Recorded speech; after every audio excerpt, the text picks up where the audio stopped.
আসসালামু আলাইকুম বন্ধুরা, কেমন আছেন আপনারা? আশা করি সবাই ভালো আছেন। আমার একটা নতুন ব্লগে আপনাদের সবাইকে স্বাগতম। তো আজকে টার্কিটাকে ধরে ফেললাম এবং ভিডিও করতেছি। তো নিচে আজকে টার্কির রুমটা পরিষ্কার করে ফেলবো এবং টার্কিগুলোকে বের করে ফেলছি।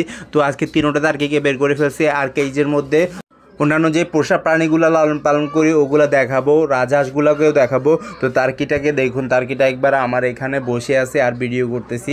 দেখুন ওর চোখগুলো কত বড় বড়, আর হচ্ছে যে ওর যে ঝুঁটিটা আছে ওই ঝুঁটিটাও অনেক সুন্দর মাশাল্লাহ। তো হোয়াইট টার্কিটা কি হয়েছে সেটা পরে বলবো। আর ব্ল্যাক টার্কিগুলো খুবই ভালোভাবে আছে আল্লাহর রহমতে, অনেক কষ্ট করার পর রাখছি। এই যে দেখুন কেজের মধ্যে অনেক ময়লা হয়ে গেছে, ইনশাল্লাহ আজকে পরিষ্কার করে ফেলবো। তো সপ্তাহে একদিন আমি পরিষ্কার করে ফেলি এগুলাকে। তো আগে কেজের মধ্যে লালন পালন করতাম, ওইখানে খুবই কষ্ট করে খুবই কেজের মধ্যে থাকতো, কারণ হচ্ছে যে ওইখানে ব্রাহ্মা মুরগি ছিল এবং রাজহাঁস ছিল সেজন্য। তো আমি যদি নতুন সেট আপ করি সবগুলোকে উপরে নিয়ে যাব, যেমন টার্কি ব্রাহ্মা এগুলো সবগুলো উপরে চলে যাবে, শুধু নিচে থাকবে যে আমার অতি প্রিয় হাঁসগুলা, সেগুলো হচ্ছে রাজাহাঁস। যাক মাশাল্লাহ, এই যে দেখুন সামনে থেকে ওর যে ঘাড়ের চামড়াটা আছে ওইটা কিন্তু হালকা লাল লাল থাকে, মাঝে মধ্যে গাঢ় লাল হয়ে যায় যখন মিটিং করে তখন। এই যে দেখুন শিংটা আমি এখানে ধরে ছেড়ে দিব এবং বটে যাবে, দেখুন মাশাল্লাহ। তো এভাবে করে মাঝে মধ্যে ঝুলানো থাকে। মাথার মধ্যে যে লতিটা আছে এটা একটু খুবই নরম জাতীয়, আর ঘাড়ের নিচে কালো একটা দাড়ি আছে, দেখুন এখানে কত সুন্দর সুন্দর করে হাঁটাচলা করতেছে। তো মেলটা একটু বড় সাইজের আর ফিমেলগুলো একটু ছোট সাইজের, তারপরও মিটিং করে ডিম পারে। তো ইনশাল্লাহ আমি আশা করতেছি যে শীতকালের পরে ওদের কাছ থেকে খুব ভালো ডিম পাবো, কারণ হচ্ছে যে শীতকালে আমি গতবারও ওদের কাছ থেকে খুবই কম ডিম পাইছি এইবার। আর গরমকালে এদের বাচ্চাগুলো খুবই সুন্দরভাবে ফুটছিল মাশাল্লাহ। তো দেখুন কিভাবে করে দৌড়াদৌড়ি করতেছে, কেজের মধ্যে চলে আসছে আবার। যাক মাশাল্লাহ, তো আমি ভিডিও করতে করতে এইদিকে চলে আসছি। তো পরিষ্কার করা শেষ হয়ে গেছে এবং এখানে রেখে দিব। আরগুলা কেজের মধ্যে আছে ব্রাহ্মা মুরগিগুলা, ওগুলো দেখাবো। তো এই দুইটার মধ্যে এখন পর্যন্ত একটাও ডিম দিচ্ছে না। মাঝখানে ওরা আল্লাহর রহমতে খুবই ভালো ডিম দিছিল, আশা করি যে এবারও ভালো ডিম দিবে আল্লাহর রহমতে। আর এখানে যে ফিমেল দোনোটা আছে, ফিমেল দোনোটা কিন্তু মল্টিং শেষ হয়ে গেছে, একটার আপাতত আবারও পশম পাল্টাইতেছে, কেন পাল্টাইতেছে সেটা বলতেই পারতেছি না। যাক মাশাল্লাহ, মেলটা তো একবারে অনেক সুন্দরভাবে পশমগুলো উঠে গেছে। যখন হাঁটাচলা করে এবং মিটিং করার জন্য তৈরি হয় তখন কিন্তু একবার ময়ূরের মতো রাখে। তো এদের বাচ্চাগুলো ফুটে যে আল্লাহর রহমতে 27 দিনে 24 দিন পর্যন্ত লাড়াচাড়া করা লাগে। লাস্ট দুইটা বাচ্চা ফুটছিল হোয়াইট কালারের এবং ব্ল্যাক কালারের, দোনোটাই আছে আল্লাহর রহমতে। ওগুলো আলাদা কেজের মধ্যে ফ্রি সেন্টারের কাছে রাখছি, গত ব্লগে দেখাইছি আপনাদেরকে। তো এরপরে আমি চলে আসছি যে কবুতরের কাছে। কবুতরের কেজের নিচে আছে যে রাজহাঁসের কেজ, রাজহাঁসগুলো দেখাই।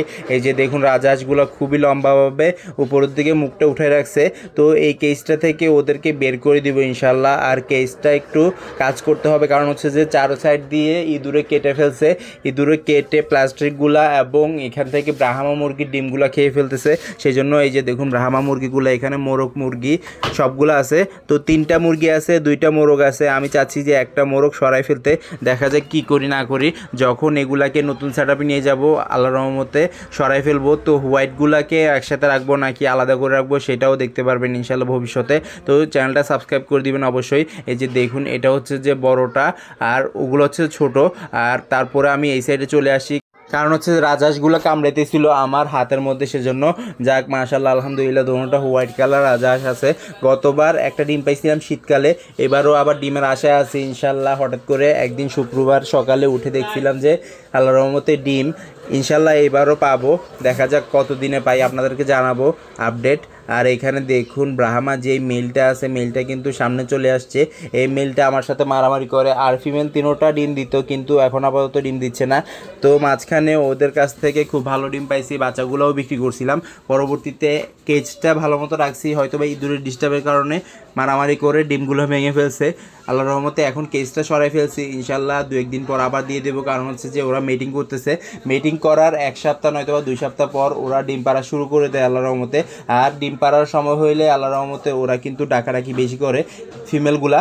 তারপর আমি চলে আসছি যে আল্লাহর রহমতে আমার রাজহাঁসের কাছে। রাজহাঁসগুলো দেখুন কিভাবে কামড়াইতেছে আমার হাতগুলা।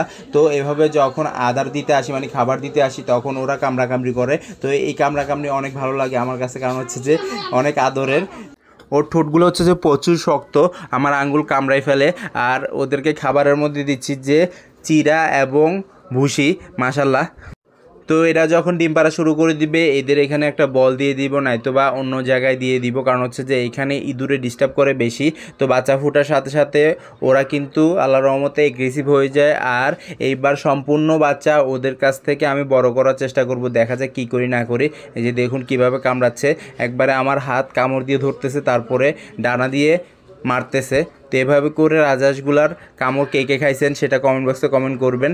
আমি তো ইচ্ছা করে হাত দিয়ে রাখছি, এখানে কামড় দিচ্ছে, ভালো লাগতেছে, একটু সময় কাটাচ্ছি আর ভিডিওটাও করে নিচ্ছি, কারণ হচ্ছে যে এরকম ভিডিও আমি দেখাইতে পারি না সচরাচর, সেই জন্য যাক আল্লাহর রহমতে অনেকটা সুন্দর লাগতেছে।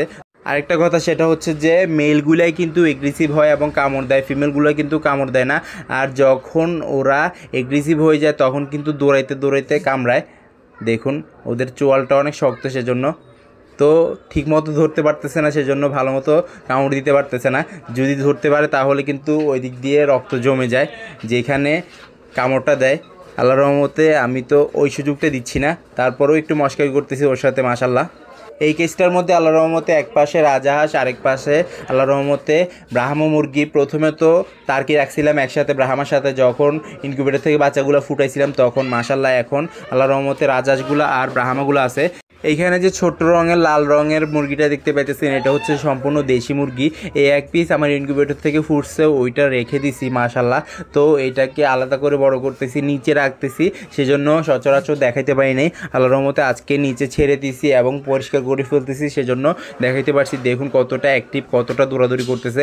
এটা কিন্তু মেল হবে, আর এইটা যদি একটু সাইজে বড় হয় তো এটার সাথে একটা অরিজিনাল পাহাড়ি মুরগি দিতে চাচ্ছি। তো দেখা যাক, সংগ্রহ করতে পারলে ইনশাল্লাহ দিয়ে ফেলবো। যাক মাশাল্লাহ, দেখুন কতটা সুন্দর করে দৌড়াদৌড়ি করতেছে, এবং এগুলা কিন্তু খুবই অ্যাক্টিভ থাকে দেশি মুরগিগুলা। তো টাইগার মুরগি, সোনালী মুরগি, ফার্মি মুরগি এবং দেশি মুরগি সব কিছু লালন পালন করছি ইনশাল্লাহ। নিচে যেই সেট আপগুলো ছিল ওগুলোর মধ্যে অনেক কিছু ছিল, আপাতত এখন কিছু নাই। ইনশাল্লাহ ভবিষ্যতে নতুন সেট আপে সব কিছু চলে আসবে। যাক মাশাল্লাহ, পরবর্তীতে আমি টার্কিগুলোকে আবার দেখতেছিলাম যে এগুলো খাবার দাবার খাচ্ছে নাকি, পানি টানি খাচ্ছে নাকি। তো আল্লাহর রহমতে পানি খাচ্ছিল, পরবর্তীতে আমি এদিক দিয়ে চলে আসছি।